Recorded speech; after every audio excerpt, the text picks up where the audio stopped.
Thank you all. As we close this year of National Social Work Month, we thank you for the contributions that you make every day. And today at our reception, we were honored by the words, the wisdom, and also the welcome that was provided by Linda Harris. Thank you all for the invitation to come out and to share a few words of encouragement. A couple of years ago, I actually was in this place speaking to a group of social workers during Social Work Month. And the topic then had to do with resiliency. And that was primarily because of the pandemic and the aftermath of that and what that meant for social workers and how that affected us. So my charge then was to try to encourage us to continue on through those times. We made the necessary adjustments. We pivoted. We changed from the way we did business as usual. We did a lot of everything, a lot of telehealth, a lot of telemedicine. We did the drive-ins, the drive-bys, so whatever we had to do.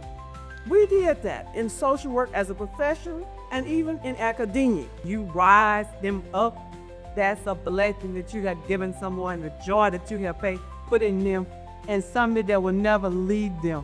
It's what you do, what you did, and what you share with them as a social worker. I teach at Stephen F. Austin. I teach political science. I have a master's in political science, and then decided I want to be more hands-on, and so that's why I turned to social work. Scriptures talk about how we are his workmanship, created in Christ Jesus unto good works which God has before ordained that we should walk in. I think that I was created with this in mind, and I think that I am fulfilling those good works that he's preordained.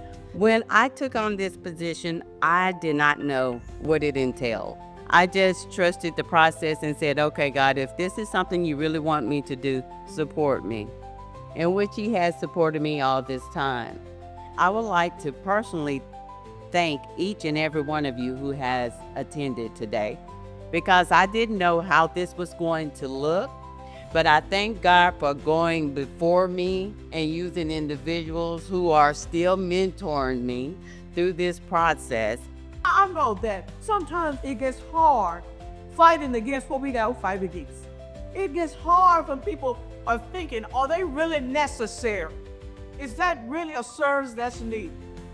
But I want to encourage us today. Jesus said in John 15:9, as my Father has loved me, so love I you. We just have to love the way Jesus loved us. I am surrounded by those that have led me. I am a master's level social worker. I've got my bachelor's there also, licensed as bachelor's. And right out of college, this was the person that I was assigned to at Willow-Kike Hospital. So I've been in the healthcare field. I've been in the mental health field with the Berg Center. And I have been in hospice for over 14 years. And I have been with Hospice in the Pine. It will be a year next month in April. I believe that social work calls for blessings that unite us, blessings that allow us to understand the diversity that we work with, but also the individual that we serve. I actually admire Miss Demetrius Hare from the first time I met her. She talked about who she was and what she did, and it truly inspired me. I never thought I would want to be in such a leadership role, but life, destiny, and God has a way of pushing you into it.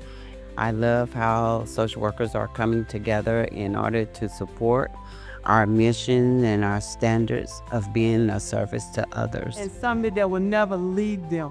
It's what you do, what you did, and what you share with them as a social worker. If any group of people is able to give hope to people who are in stormy places, it's social workers. We're trying to do that. If there's any group of people who are able to shine some light so that somebody in darkness can possibly see a better way, keep on going. It will get better. Social workers can do that. So we have to encourage each other, because the reality of the fact is that while we have to help people to keep going, through the storms, through the darkness, through the places where they can't see any hope. We have fellow social workers who are in the same position. Hello, I'm Loretta Hancock. I'm currently an LBSW and currently working at Southland Nursing Home. Been there 9 years and a social worker 35 years. I think that sometimes we don't recognize the stories that we need to tell. We all know that sometimes when you introduce yourself as a social worker, people assume you take kids or it's a welfare journey or you're doing a work that is difficult but not always seen in the limelight. But we have to share our stories of the difference we make in the lives of the people we serve. I got into social work because I had a social worker that came into my life. I come from a part of Houston that was a kind of rough area. I had the opportunity of meeting a social worker. That social worker showed me that I still had value when I thought I had lost it. And that what she poured into me was a blessing, and I wanted to be a blessing to others. And as I grew, I just knew that social work was the profession that I needed and wanted to be in. Today, we have had a wonderful time celebrating National Social Work Month. We heard from some outstanding social workers, the students at Stephen F. Austin State University School of Social Work, as well as our very own Mrs. Harris. And thank you for all joining in. And for those that missed it this year, we look forward to seeing you in 2026. But happy Social Work Month to all social workers who empower, engage, and reach the communities in which we serve.